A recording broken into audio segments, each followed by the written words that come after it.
జయ జయ హే తెలంగాణ జననీ జయ కేతనం ముకోటి గొంతుకలు ఒక్కటైన చేతనం జయ జయ హే తెలంగాణ జననీ జయ కేతనం ముకోటి గొంతుకలు ఒక్కటైన చేతనం తరతరాల చరిత గల తల్లి నీరాజనం తరతరాల చరిత గల తల్లి నీరాజనం పరపరాన నీ పిల్లలు ప్రణమిల్లిన శుభ తరుణం జై తెలంగాణ జై జై తెలంగాణ జై Flat 15% off on IKEA.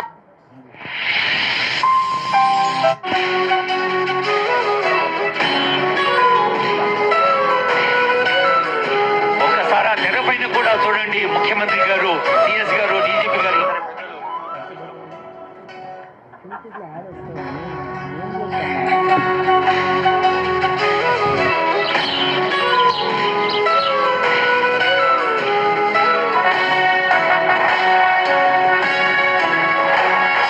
జయ జయ హే తెలంగాణ జననీ జయ కేతనం ముకోటి గొంతుకలు ఒక్కటైన చేతనం తరతరాల చరిత గల తల్లి నీరాజనం తరపరాన నీ పిల్లలు ప్రణమిల్లిన శుభ తరుణం జై తెలంగాణ జై జై తెలంగాణ జై తెలంగాణ జై జై తెలంగాణ జై జై తెలంగాణ జై తెలంగాణ జై జై తెలంగాణ జై తెలంగాణ జై జై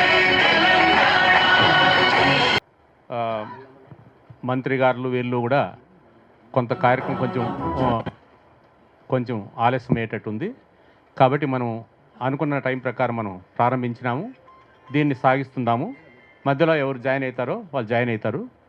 ఇప్పుడు మనము ముఖ్యంగా ఈరోజు మనం కలిసింది ఈ పుస్తకం ఏదైతే చేతి వృత్తులు ఆధునికీకరణ ప్రత్యామ్నాయం అనే పుస్తకావిష్కరణ కార్యక్రమం ఉందో దాంట్లో చాలా వివరంగా అక్కడున్న 5 మంది వ్యాసకర్తలు రాశారు.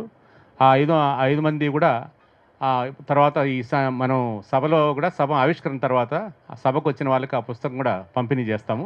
చాలా విషయాలు అవి పనికొస్తాయి కాబట్టి అవి మీరు చదువుకోవచ్చు, అధ్యయనం చేయొచ్చు.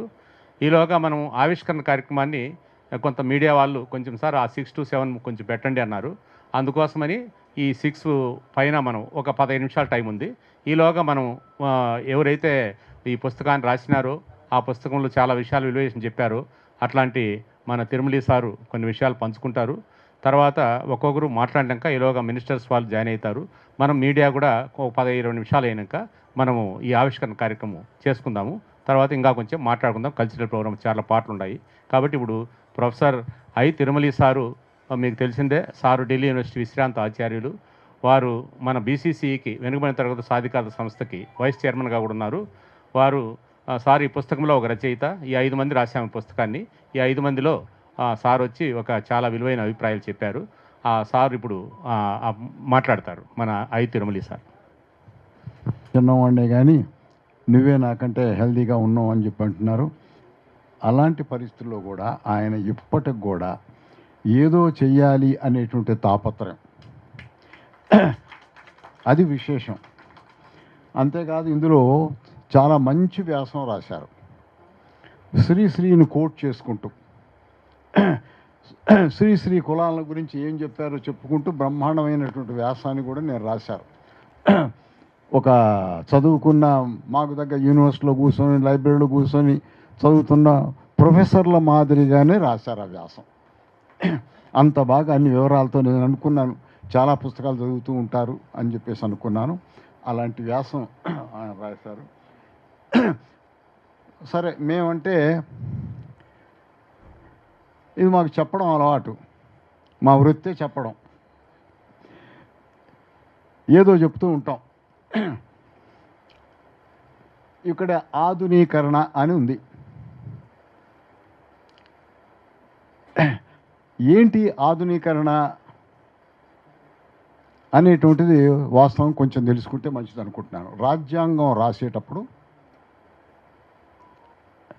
చేతి వృత్తుల గురించి కూడా మాట్లాడుకున్నారు. జాతీయ ఉద్యమంలో చేతి వృత్తులు కూడా వచ్చినాయి. చరకా చూపెట్టారు. చరకా అదే ఉప్పు మాట్లాడారు. ఇవన్నీ మాకు పోయినాయి మీ వల్ల, బ్రిటిష్ వాళ్ళ వల్ల. మా వ్యవసాయం పోయింది, మా వృత్తులు పోయినాయి, మేము ఈ రోజున భేదవాళ్ళం అయ్యాం అని చెప్పేసి అనుకుంటూ మాట్లాడినటువంటి ఉద్యమం తీసుకొచ్చినటువంటి జాతీయ ఉద్యమం. ఆ జాతీయ ఉద్యమంలో ఇవన్నీ చూపెట్టడం ఏంటంటే, చరకాన్ని చూపెట్టడం ఏమిటంటే, ల్యాంకషైర్ నుంచి ఇంగ్లాండ్ నుంచి వచ్చేటువంటి క్లాత్ ఇక్కడికి మొత్తం గుడ్డ తయారీని పతనం చేసింది. భారతదేశంలో గుడ్డ మీద వచ్చేటువంటి ఆదాయం వ్యవసాయం మీద వచ్చే ఆదాయం తర్వాత అంత గొప్ప ఆదాయం. గుడ్డకి విపరీతమైన, భారతదేశంలో ఉన్న గుడ్డకి విపరీతమైనటువంటి పేరు. ముఖ్యంగా మిడిల్ ఈస్ట్లో ముస్లిమ్స్ రంగు గుడ్డలు వేసుకుంటారు. ఆకుల నుండి, చెట్ల నుండి రంగులు తయారు చేసి రంగురంగుల గుడ్డలు వేసినారు. ఈ గుడ్డకు విపరీతమైన డిమాండ్ ఉండేది. ఈస్ట్ ఇండియా కంపెనీ వాళ్ళు వచ్చినప్పుడు కోరమండల్ కోస్ట్ వ్యాపారం అంతా కూడా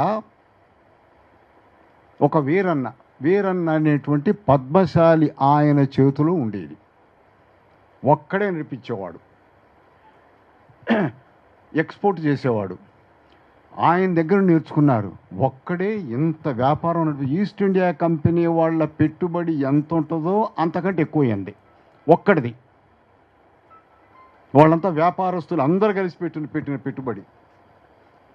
అలా అభివృద్ధి చెందినటువంటి గుడ్డల పరిశ్రమ మన దేశంలో. అంతేకాకుండా దీని యొక్క ఇంపార్టెన్స్ ఏముంటుంది అంటే, మీరు గమనిస్తే ఇప్పుడే కుమ్మరవృత్తి మీద ఒక పుస్తకం నాకు ఇచ్చారు. మీకు దీని ఇంపార్టెన్స్ ఏంటంటే, మొట్టమొదలు మనిషి నీళ్ల ఒడ్డును ఉండేవాడు. అది చెరువు కావచ్చు, నది కావచ్చు, ఇంకేదైనా సరస్సు కావచ్చు. దాహం అయినప్పుడు పోయి దిగి తాగేవాడు.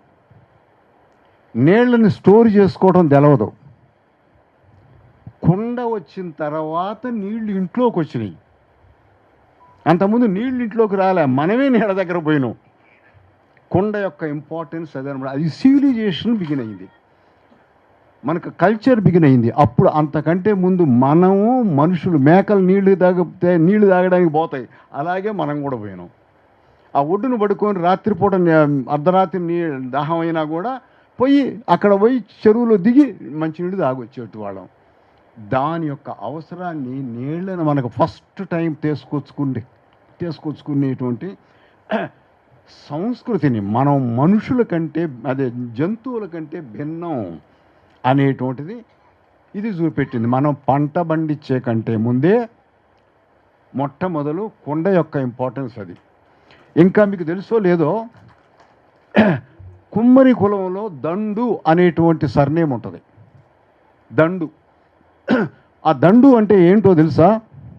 ఆర్మీ వాళ్ళు ఎక్కడికైనా యుద్ధం చేయడానికి పోయినప్పుడు ఆ సైన్యాన్ని దండు అంటారు.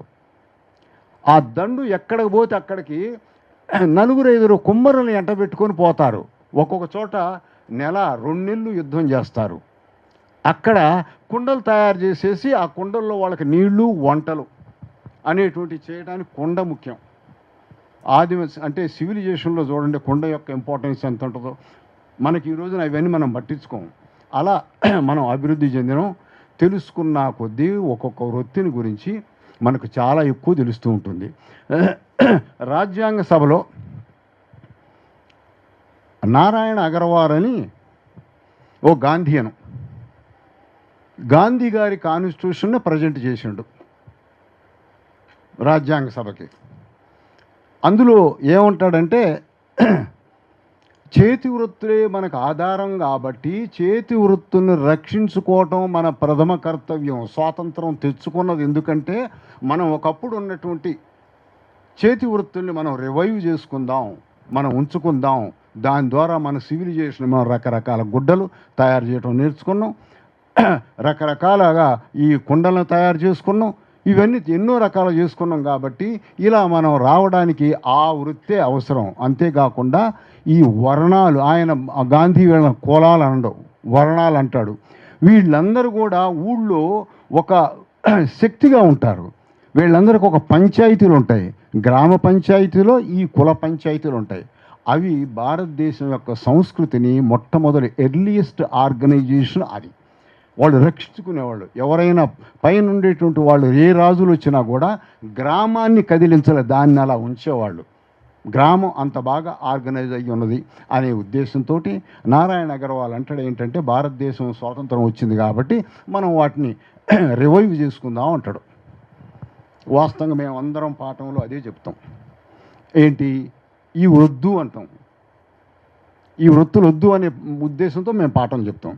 రాజ్యాంగ సభలో ఆయన ప్రజెంట్ చేసినాక మొత్తం రాజ్యాంగ సభ కూడా గాంధీ గారు చెప్పినటువంటి కాన్స్టిట్యూషన్ పనికి రాదు ఈ దేశానికి అని చెప్పేసి అన్నారు. నారాయణ అగర్వాల్ని ప్రశ్నించారు. నెహ్రూ అన్నాడు, ఈ వృత్తులు నమ్ముకొని మనం బ్యాక్వర్డ్ కంట్రీగా ఉన్నాం, వెనకబడ్డ దేశంగా ఉన్నాం. ఈ వృత్తులు లేనటువంటి ఇంగ్లాండ్ వాళ్ళు ప్రపంచాన్ని పాలించారు పరిశ్రమల ద్వారా. మన ఉద్దేశం స్వాతంత్రం తెచ్చుకోవటం ఏమిటి అంటే, యూరప్లో ఉండేటువంటి పరిశ్రమల లాంటి పరిశ్రమలు తెచ్చుకొని భారతదేశాన్ని పెద్ద పెట్టుబడిదారీ దేశంగా చెయ్యడం మన ఉద్దేశం. అందుకు స్వాతంత్రం వచ్చింది. ఈ వృత్తులను మనం ఉంచుకోవద్దు. ఆ వృత్తులు ఉన్నన్నాళ్ళు కూడా మనం బ్యాక్వర్డ్ పీపుల్గా ఉంటాం అని చెప్పేసి నెహ్రూ గారు అన్నాడు. అంబేద్కర్ ఏమన్నాడంటే, కులరహిత సమాజాన్ని ఏర్పరచుకోవటం అనేటువంటి ఉద్దేశంతో దేశానికి స్వాతంత్రం తెచ్చాను. మీ పెద్దలందరూ మీరు ఒప్పుకున్నారు కులరహితం అని అంటేనే నేను కాన్స్టిట్యూంట్ అసెంబ్లీలోకి వచ్చిన. నా ఎజెండా మీరు ఒప్పుకున్నారు కాబట్టి నేను వచ్చా. కాబట్టి ఏంటంటే కులరహితంగా మనం ఉండాలి. అదే సోషల్ జస్టిస్ అన్న మాట అన్నారు. Social justice, political justice, economic justice అనేటువంటి మాట నెహ్రూ ఉపయోగించినా కూడా అవి అంబేద్కర్ కాన్సెప్ట్స్ అన్నమాట. ఈయన ఏమంటాడంటే అంబేద్కరు, ఈ వృత్తులు ఉన్నన్నాళ్ళు కులం ఉంటుంది, కులం ఉన్నన్నాళ్ళు నువ్వు వెనకబడ్డవాడివే. నీకు కులం ఉందనుకో, ఇక నువ్వు కిందోడివే, పైయోడు అవ్వవు. కులం పోవాలి అంటే ఆధునికత మనలో రావాలి. పెట్టుబడిదారీ వ్యవస్థ ఖచ్చితంగా అవసరం, పరిశ్రమలు ఖచ్చితంగా అవసరం అని చెప్పేసి ఆయన కూడా అంటాడు అన్నమాట.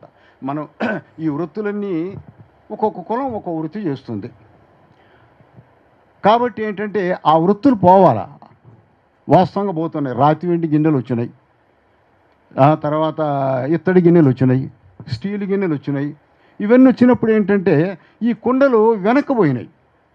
ఇలా ఒక్కొక్కటి మిల్లు గుడ్డ వచ్చింది, చేతి గుడ్డలు పోయినాయి.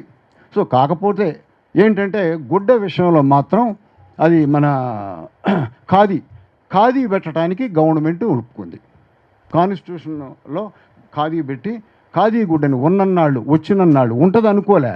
మిల్లు గుడ్డ వచ్చిన తర్వాత ఈ చేతి వృత్తులు పోతాయి. అప్పటి వరకు మనం దాన్ని ఎంకరేజ్ చేద్దాం. మనం ఎందుకంటే ఖాదీ కట్టుకోవాలనుకున్నాం. జాతీయ ఉద్యమంలో మన జెండాలు కానీ, మన గుడ్డలు కానీ, మన టోపీలు కానీ మొత్తం కూడా ఈ రకంగా మనం ఇండియన్గా మాట్లాడటానికి ఈ గుడ్డ మనకు ఉపయోగపడింది. కాబట్టి ఆ గుడ్డను రక్షించుకుందామనే ఉద్దేశంతో అనేటువంటి ఖాదీ బండార్లని పెట్టారు. అట్లా పెట్టడం జరిగింది. మేము కూడా పాఠాల్లో ఆధునికతకి చేతి వృత్తులు అడ్డం, చేతి వృత్తులు లేకపోవటమే. ఆ లేకుండా ఉండి ఇండస్ట్రియలైజేషన్ అయితేనే మనం ఎంత అభివృద్ధి అయినామో తెలుస్తుంది కాబట్టి అనేది మేము పాఠాలు చెప్తూ ఉన్నాం. ఇప్పుడు మీరు చూడండి, ఎండాకాలం వచ్చేటప్పుడు రోడ్డు మీద చూడండి కుండలు అమ్ముతారు. ఎన్నాళ్ళకు చూడండి ఎన్ని మిల్లులు వచ్చినా, బాంబే, సూరత్ బ్రహ్మాండమైన క్లాత్ మిల్స్, అన్ని మిల్లులు వచ్చినా మన దగ్గర గుడ్డలు వేసేవాళ్ళు కనపడుతూనే ఉన్నారు. ఆ గుడ్డలు అమ్ముడు పోక ఆత్మహత్యలు కూడా చేసుకుంటున్నారు. ప్రతి ఒత్తి కూడా ఇలా ఉంటుంది అనుకోవాలి. అది భారతదేశ ప్రత్యేకత. వాళ్ళ పనిని అంత తొందరగా వదులుకోడు. తండ్రి తన కుల వృత్తిని కొడుకు నేర్పుతాడు. చదువు వచ్చినా కూడా పోరా నాన్న చదువుకు పో, కానీ నీ వృత్తి వదిలిపోకాకు. ఆ చదువు నిన్ను పైకి తెస్తుందని నమ్మకం ఏంటి? ఆ చదువు నీకు ఉద్యోగం ఇస్తుందని నమ్మకం ఏంటి? మళ్ళీ ఆఖరికి వచ్చి ఈ వృత్తి మీదే నమ్ముకోలేము, నువ్వు చదువుకో కానీ వృత్తిని మానకు అని చెప్తూ ఉంటారు. అదేవిధంగా ఇంతవరకు కూడా 21వ శతాబ్దానికి కూడా ఈ వృత్తులు నిలబడి ఉన్నాయి. వృత్తుల మీద పనిచేసే వాళ్ళు ఉన్నారు. కుమ్మరి లేకుండా నడవని ప్రాంతాలు ఇంకా ఉన్నాయి. మంగలి పని చేసేవాళ్ళు ఇంకా ఉన్నారు. మంగళ పని లేకుండా మనిషి ఉన్ననాళ్ళు మంగళ పని ఉంటుంది. అలాగే గుడ్డలు ఉతికేవాళ్ళు మనిషి ఉన్ననాళ్ళు అవి ఉంటాయి. ఇలాంటి కొన్ని వృత్తులు మనిషి ఉన్ననాళ్ళు ఉండేటువంటి వృత్తులు కొన్ని ఉన్నాయి. ఆ వృత్తుల్ని కాన్స్టిట్యూంట్ అసెంబ్లీలో గమనించిన వాళ్ళందరూ కూడా బ్రిటిష్ వాడిని కాపీ చేయాలి, బ్రిటిష్ వాడి కంటే మనం పైకి పోవాలా, బ్రిటిష్ వాడి గుడ్డలు మనం తీసుకోవద్దు, బ్రిటిష్ వాడి వస్తువులు మనం తీసుకోవద్దు, మన వస్తువులు వాడి మీద పెట్టాలి, వాడికి దేశపోవాలి, మనం దేశ సౌభాగ్యాన్ని అలా చూపించాలి, అలా నిర్మించాలి అనుకున్నారు. కానీ ఇంత మొండిగా ఈ గుడ్డలు కానీ ఈ వస్తువులు కానీ నిలబడతాయని చెప్పేసి వాళ్ళు అనుకోలే. ఈరోజు నేను అనుకుంటున్నా, నేను కూడా అనుకోలే. మేము పాఠాలు చెప్పేది కూడా అదే చెప్తున్నాం. మేము డీఇండస్ట్రియలైజ్ అయ్యింది అంటాం ఇండియాని. 16వ శతాబ్దంలో భారతదేశానికి ముఖ్యంగా అక్బర్ ఉన్న రోజుల్లో జీడిపి ఇండియాకి హయ్యెస్ట్ ప్రపంచంలో. అంత రావటానికి చేతి వృత్తులే కారణం. ఈ చేతి వృత్తులకి బోల్డంత మార్కెట్ బయట భారతదేశం ఉన్న చేతి వృత్తులకి. రైతుకి ఒక్కొక్కసారి ఒంటి మీద పూర్తిగా గుడ్డు ఉండదు, కానీ చేతి వృత్తులు వాళ్ళందరూ మంచిగానే గుడ్డలు వేసుకుంటారు, మంచిగానే తింటారు. చేతి వృత్తులు అంత బాగా తీసుకొచ్చిన. అంతేకాదు ఏ ప్రభుత్వం వచ్చినా చేతి వృత్తుల వాడి మీదనే ఆధారపడుతుంది. చేతి వృత్తుల వాడిని నాశనం చేయరు. ఫస్ట్ రాగానే ఏ ప్రభుత్వం అయినా ట్యాక్స్ వేసేది రైతు మీద, చేతి వృత్తుల మీద వేయరు. వీళ్ళు లేకపోతే ఎట్లా, వీళ్ళు ఉండాలి అని చెప్పేసి అనుకునేవాళ్ళు అన్నమాట. అట్లా చేతి వృత్తులు అప్పుడు నడిచినాయి. ఈ రోజున కూడా ప్రభుత్వం యొక్క ఆదరణ లేకుండా కూడా నడుస్తున్నాయి. మంగళ వృత్తికి ఏం ప్రభుత్వం ఆధారణ ఉంది? ఏముంది?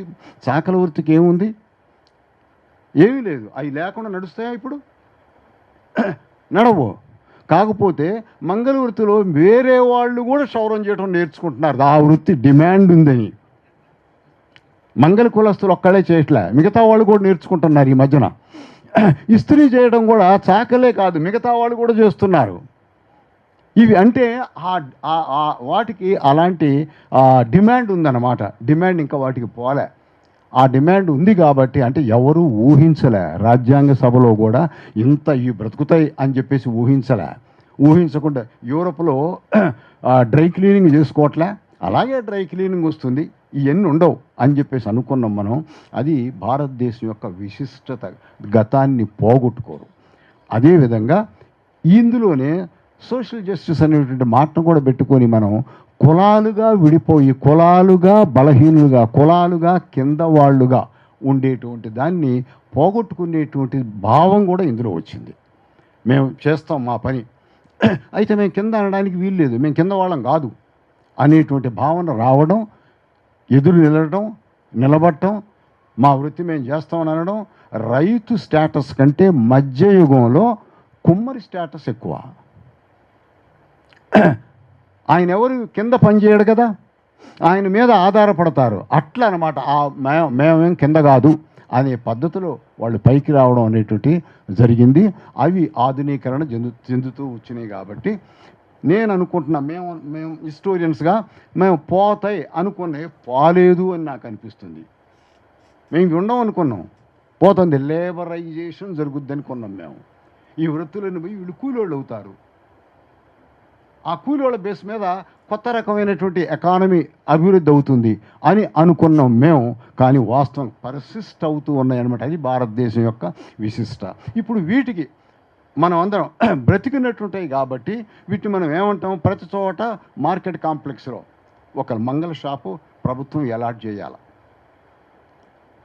వాళ్ళు పాపం అద్దెకి తీసుకోలేకపోతున్నారు, అద్దెలు కట్టుకోలేకపోతున్నారు, వాళ్ళ బ్రతుకు వాళ్ళు బతుకుతున్నారు. అలాంటి వాళ్ళకి ప్రభుత్వం అనేటువంటిది ఈ పాలసీని, కొత్తగా పాలసీని ఇవి ఉంటాయి అనేటువంటి భావన మన వాళ్ళందరికీ రావాల్సిన అవసరం ఉంటుంది అనేది ఆలోచన ఎందుకు వచ్చిందనంటే, సమాజంలో చాలా మార్పులు వస్తున్నాయి. నేను మర్చిపోయినాను, ముఖ్యంగా ఈ సమావేశానికి కొంతమంది 2 మంత్రులు రావాల్సింది ఉంది. సడన్గా ఎందుకో కానీ వాళ్ళు ఢిల్లీ పోవాల్సి వచ్చిందంట. మేము ఇమీడియట్గా ఎట్లా జాయిన్ అవుతాం, మీరైతే కానివ్వండి అన్నారు. ఏమో వాళ్ళ పరిస్థితి ఏంటో తెలియదు నాకు.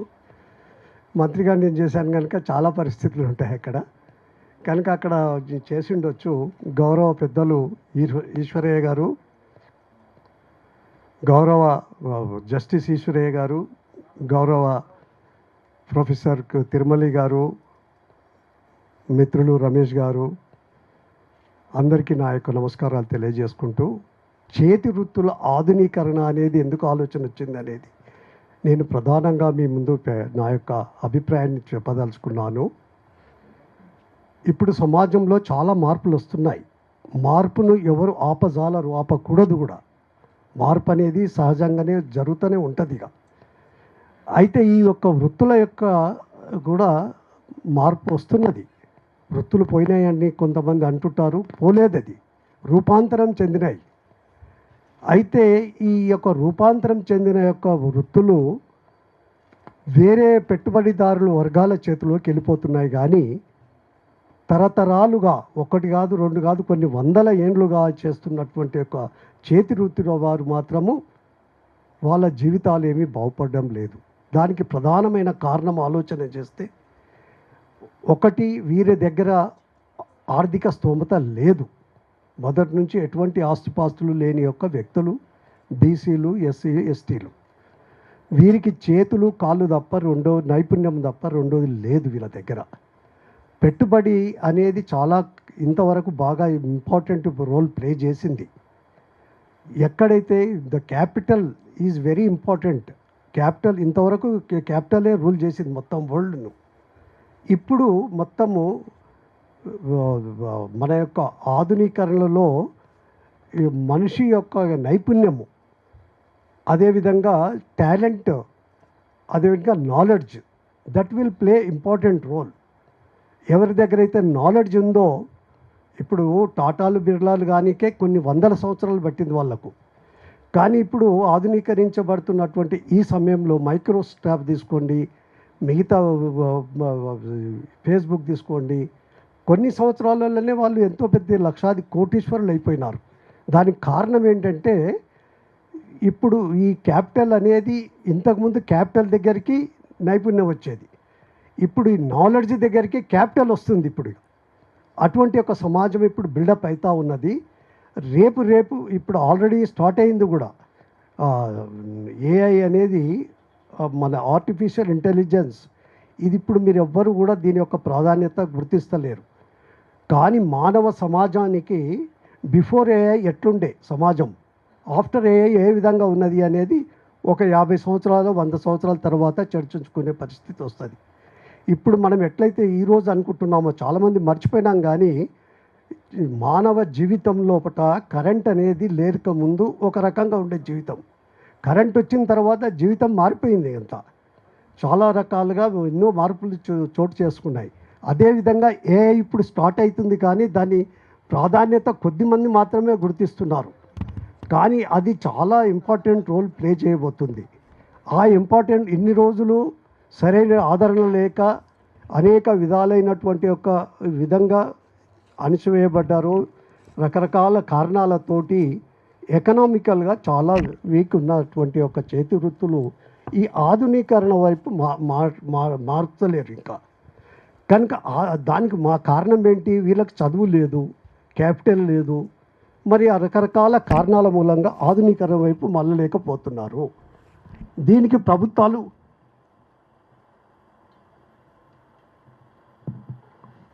కొంత చొరవ తీసుకోవాలా. కానీ దురదృష్టవశాత్తు ప్రభుత్వాలు చొరవ తీసుకుంటున్నా ఏ కొద్ది మంది చేతిలోకి, క్యాపిటలిస్ట్ చేతిలోకి వెళ్ళిపోతుంది తప్ప ఈ కింది జనాల చేతిలోకి ఇది ఆధునీకరణ అనేది ఏదైతే ఇప్పుడు ఏఐ వస్తుందో, అది నేను ఒక ఎగ్జాంపుల్ మాత్రమే ఏఐని తీసుకుంటున్నాను. అలాంటి ఆధునీకరణ మూల అనేది దాని ఫలితాలు పేదవారికి కూడా అందరాల, అప్పుడే వీళ్ళ యొక్క జీవితాలలో మార్పు వస్తుంది.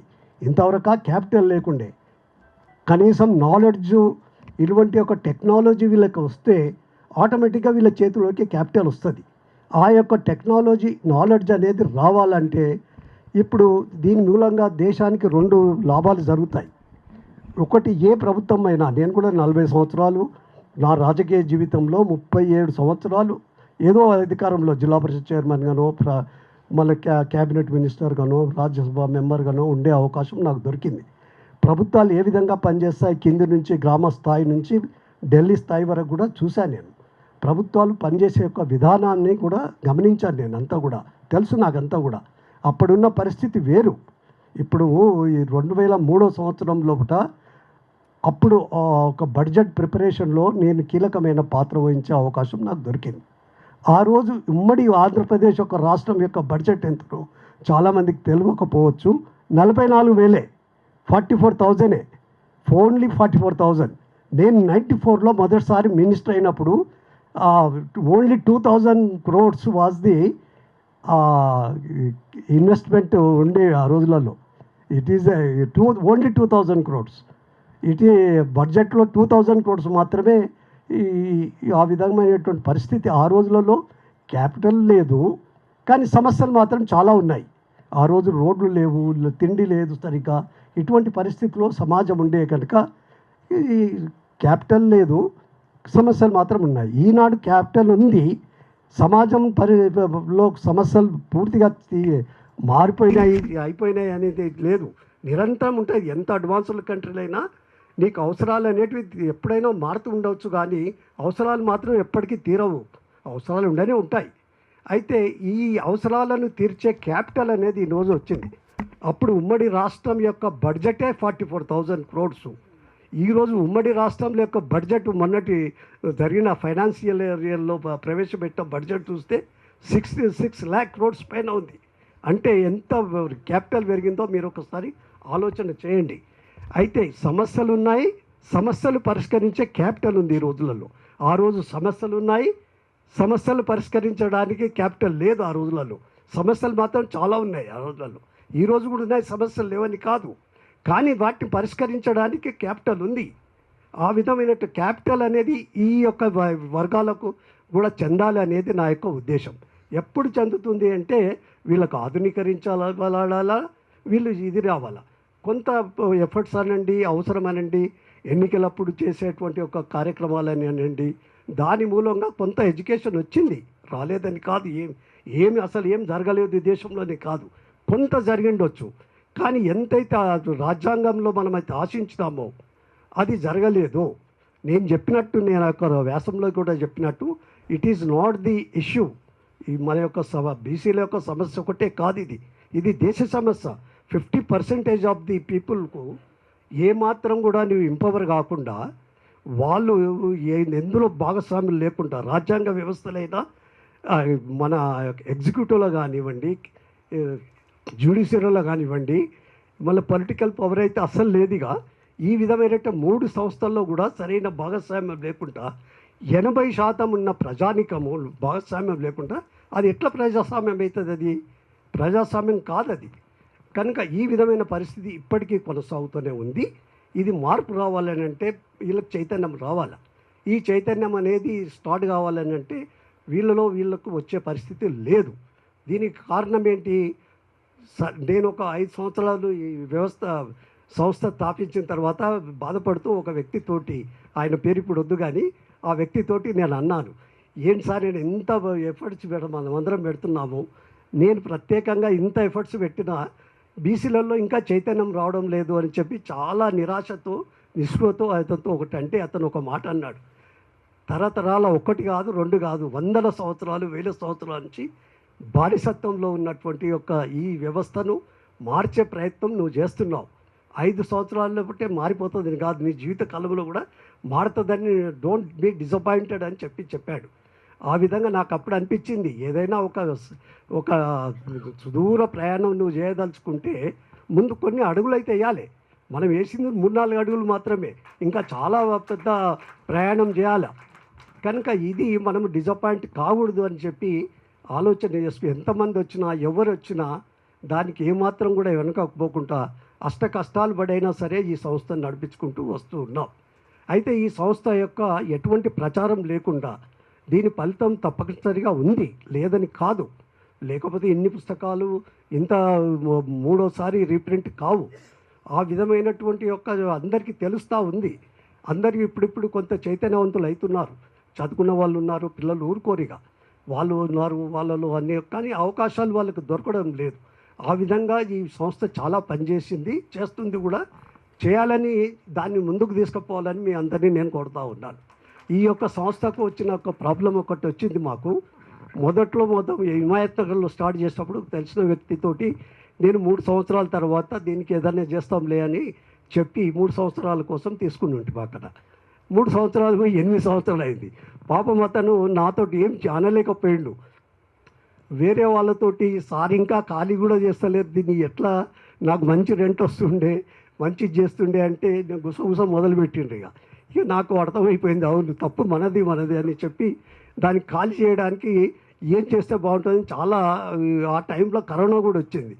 ఏం చేయాలని చాలా ఇచ్చేస్తున్న సమయంలో మా అన్నయ్య కొడుకు ఒకడు నాకు అదంతా నన్ను చూసి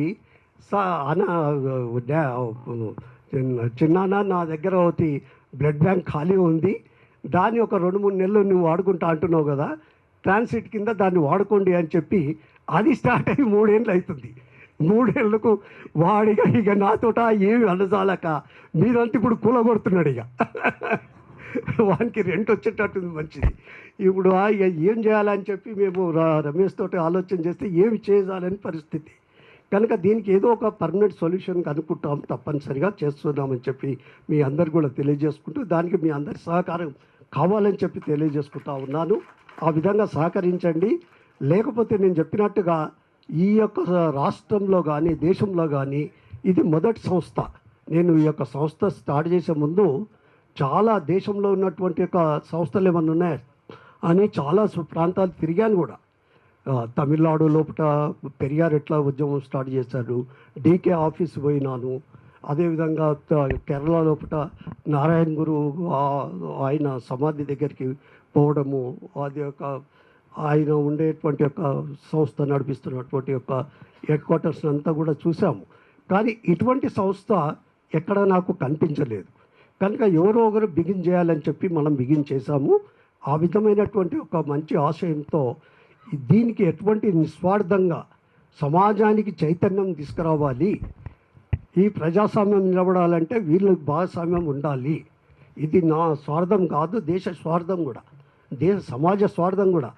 కొంతమంది ఆఫీసర్లు కొంతమంది ఢిల్లీలో నేను అడిగినప్పుడు ఎందుకు ఈ 27% రావడానికే చాలా సంవత్సరాలు పట్టింది, దానికోసం పెద్ద ఉద్యమమే వచ్చింది.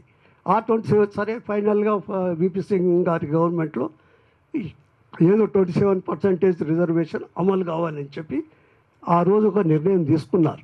కానీ నేను ఒక పార్లమెంట్ మెంబర్ ఉన్నప్పుడు ఒక క్వశ్చన్ వేసి రైటింగ్లో దాని యొక్క ఆన్సర్ తెప్పించాను, మొత్తం ఎంత అమలు అవుతుంది అని చెప్పి. అప్పుడు చూస్తే నాకే ఆశ్చర్యం వేసింది, 10.5% కూడా అవుతలేదు. ఇక 27 అసలు ఇష్టమే తక్కువ ఇచ్చారు. 56% ఉన్న జనాభాకు 27% వచ్చింది. ఆ 27% కూడా అమలు కాకుండా ఓన్లీ 10.5% అమలు అయింది. అంటే ఇంత పెద్ద దేశంలో 10% 56% ఉన్న జనాభా యొక్క భాగస్వామ్యము ఒక అడ్మినిస్ట్రేషన్లోనే 10% ఉంటే ఇక ఇది ఎట్లా ప్రజాస్వామ్యం అవుతుంది అని చెప్పి నేను ఆ రోజు ఉన్నటువంటి విపి సింగ్ గారు, మన ప్రధానమంత్రి గారిని అడిగాను. నేను ఇస్తే హూ గేవ్ దిస్ ఇన్ఫర్మేషన్ అని చెప్పి అతను అడిగాడు నన్ను.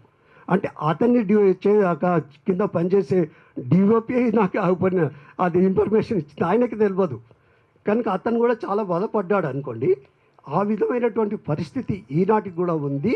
దానికి ఈశ్వరయ్య గారు చాలా ప్రయత్నం చేశారు. అప్పుడు ఆ చైర్మన్గా ఉండి కూడా దాని యొక్క క్రిమి లేయర్ను పెంచడము అవన్నీ కూడా కొంత చర్యలు తీసుకోవడం జరిగింది. దాని మూలంగా కొంత పెరిగినట్టు తెలుస్తుంది నాకు. ఆ విధమైనటువంటి యొక్క పరిష్కారం కావాలని అంటే ఆలోచన పరులు కొంతమంది రావాలి. ఆ విధంగా ఆలోచన చేస్తే ప్రభుత్వం ఇప్పుడున్నటువంటి యొక్క పరిస్థితిలో ఎవరి తప్పు కాదది. కానీ మనం తెలియజేసే విధానము మనము తెలియజేయాలి తప్ప మనం ఏదో ఒక ఆవేదనతో ఉట్టి మాట్లాడే వాళ్ళని తిట్టినంత మాత్రాన సమస్య పరిష్కారం కాదు.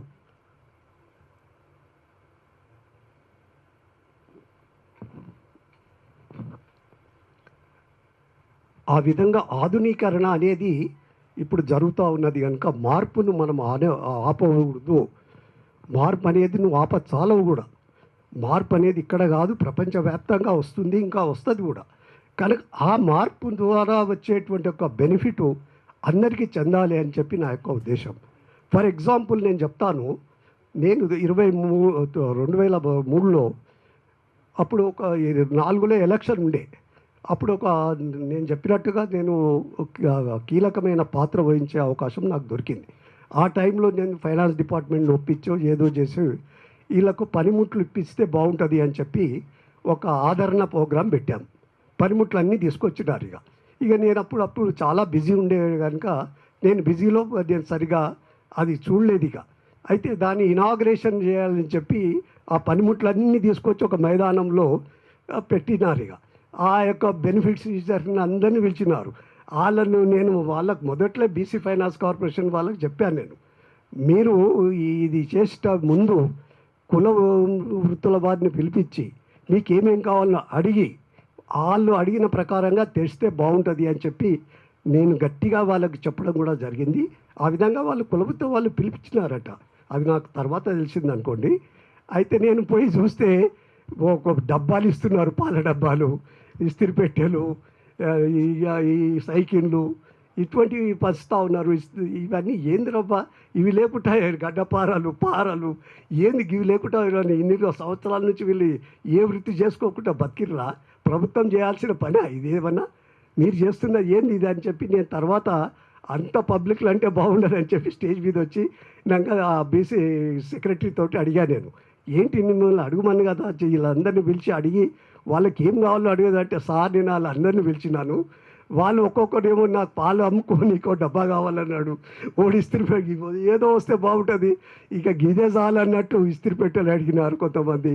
ఇక ఈ కళ్ళు అమ్ముకోవడానికి కష్టమవుతుంది, తాళ్ళ చెట్లకు అంటే ఓ సైకిల్ మోటార్ మొప్పేయడాన్ని పీరి ఏమి లేకపోతే సైకిల్ అని అని చెప్పి వాళ్ళు అడిగినారు. ఎవడొక్కడు కూడా ఆధునీకరించడానికి మాకు ఈ పనిముట్లు కావాలని ఆ వడ్డీలో గడ్డపారాలు అడిగినారు. సారీ ఏం చేయాలి మేము, ఇక వాళ్ళు అడిగినట్టే తీసుకొచ్చి ఇస్తున్నామని చెప్పినారు. ఆ విధమైనటువంటి ఒక పరిస్థితి ఆ ప్రజలకు లేదు.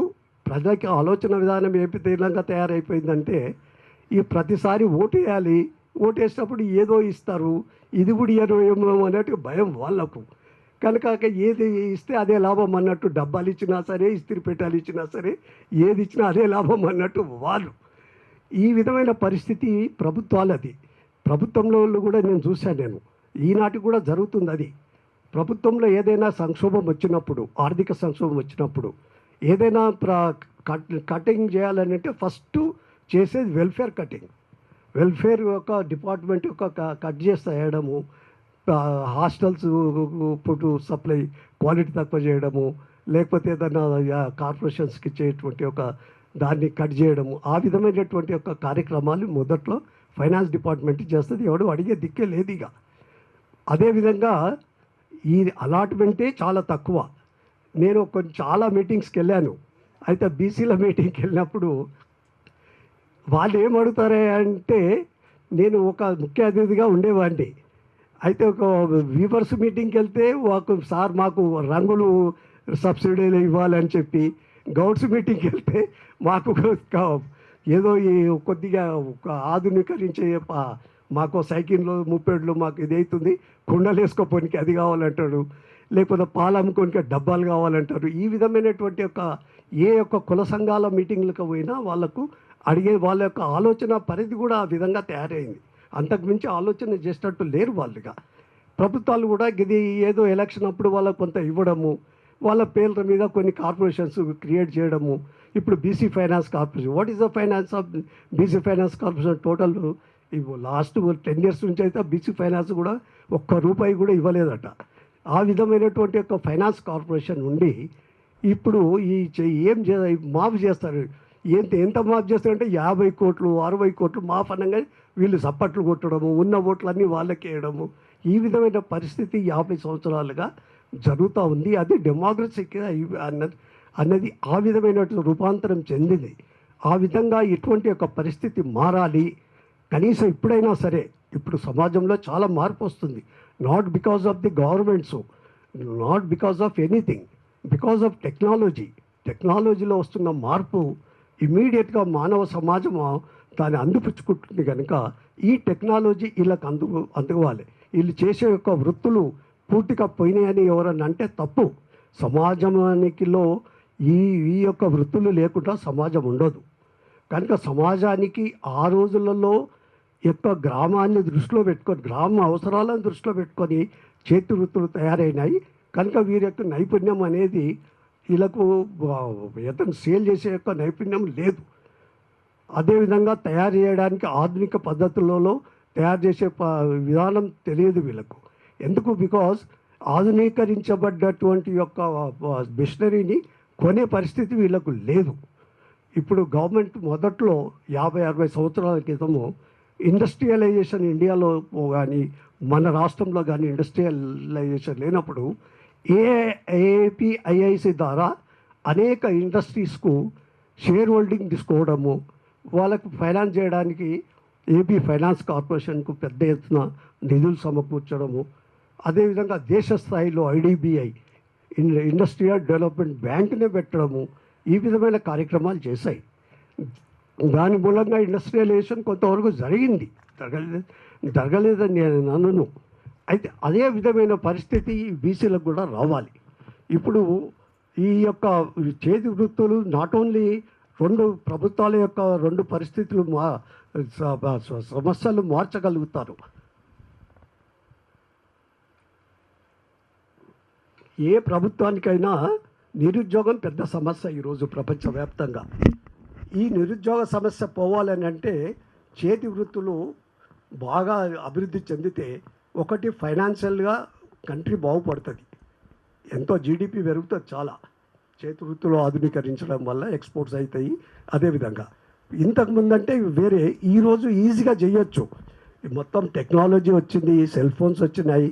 దాంతో ఈ ప్రపంచవ్యాప్తంగా నీ ప్రోడక్ట్ని అక్కడ పెట్టి ప్రోడక్ట్ యొక్క దీన్ని సేల్ చేయడం విధానం మారిపోతుంది. కనుక దాన్ని ఉపయోగించుకునే విధంగా వీళ్ళ కొంత ట్రైనింగ్ నైపుణ్యాన్ని పెంచాలి. ఈ యొక్క వచ్చినటువంటి మిషనరీ కొనే పరిస్థితి వీళ్ళకి లేదు. కనుక తక్కువ వడ్డీకి, అసలు వడ్డీయే లేకుండా వీళ్ళకు డబ్బులు ఇచ్చి ఏదో ఎలక్షన్ కోసము 1000-2000 ఇచ్చి నేను వాళ్ళతోటి ఫోటోలు దిగి మేము ఇచ్చినాము, మేమంతా చేస్తున్నాం, వెల్ఫేర్ అంతా వీళ్ళ కోసమే, ఈ ప్రభుత్వం వీళ్ళకే కట్టుబడింది అని చెప్పి వీళ్ళ ఓట్లన్నీ తీసుకోవడము. ఓట్ల కోసమే అదంతా. ఓట్లు లేకపోతే అడిగే దిక్కే లేకుంటుండే అనుకో. ఆ ఓట్ల కోసం చేసే కార్యక్రమం కాకుండా జీవితాలను బాగుపరిచే విధంగా కార్యక్రమాలు ఉండాలి. అందుకే మేము ఇది నా యొక్క అనుభవం లోపల రాష్ట్రంలో కానీ దేశంలో కానీ ఎవరో ఆలోచన చేస్తారని చెప్పి నేను అనుకోను. ఎవరికో ఆలోచన మనం ఇద్దాం. తప్పనిసరిగా కాన్స్టిట్యూషనల్ గోల్ అని అప్పుడు పెట్టినాం. ఇప్పుడు దేశమంతా కాన్స్టిట్యూషన్ గురించి మాట్లాడుతున్నారు. చేతి వృత్తుల ఆధునీకరణ దీన్ని మళ్ళీ ఇంగ్లీష్లో కూడా ట్రాన్స్లేట్ చేయడానికి మేము చేపిస్తాము. తప్పనిసరిగా ప్లానింగ్ కమిషన్కు, ప్రైమ్ మినిస్టర్కు, ఎంపీస్కు, ఇక్కడున్న చీఫ్ మినిస్టర్కు, మరి అందరికీ కూడా ఇది కూడా పంపిస్తాం. ఒక ఆలోచన అనేది రావాలా, ఎట్లా చేస్తే బాగుంటుంది అనేది కూడా తెలవాలి. దీన్ని ఆలోచిస్తున్నారు, దీన్ని చేయకపోతే బాగుండదు అనే పరిస్థితి మనం కలగజేయాలని చెప్పి తెలియజేసుకుంటూ, ఆ విధమైన ప్రయత్నమే ఇదని తెలియజేస్తూ మీ దగ్గర సెలవు తీసుకుంటున్నాను. జై. ఇంకా చాలా చెప్పేది అనేది ఉంది, నాకు చెప్పాలని మనసులో ఉంది, కానీ నాకు ఓపిక లేదు నాకంతా. నేను చెప్పసాలని దయచేసి వందించాలి.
హలో మైక్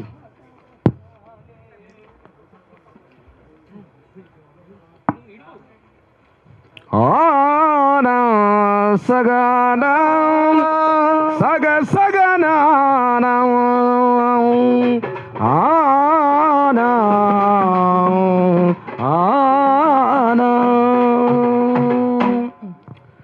బాబా సాహెబ్ నీకు జోహార్లు దీన బాంధవ నీకు జోహార్లు బాబా సాహెబ్ నీకు జోహార్లు దీన బాంధవ నీకు జోహార్లు బాబా సాహెబ్ నీకు జోహార్లు దీన బాంధవ నీకు జోహార్లు బాబా సాహెబ్ నీకు జోహార్లు దీన బాంధవ నీకు జోహార్లు అరవో నగనాగనాగరం తగనాగనాగరం బాబా సాహెబ్ నీకు జోహార్లు దీన బాంధవ నీకు జోహార్లు బాబా సాహెబ్ నీకు జోహార్లు దీన బాంధవ నీకు జోహార్లు ఏ కులమని నిన్ను ఎవ్వరని అడిగితే అంటారా నీ కులము పెనుమంటారా అంటారా నీ కులము పెనుమంటారన్నావు అంటారా నీ కులము పెనుమంట కష్టజీవుల కులము కలం పట్టిన కులము కష్టజీవుల కులము కలం పట్టిన కులము కష్టజీవుల కులము కలము పట్టిన కులము పొందదొవ్విన కులము కాదన్నావు బందుకెత్తిన కులము నాదన్నావు బాబా సాహెబ్ నీకు జోహార్లు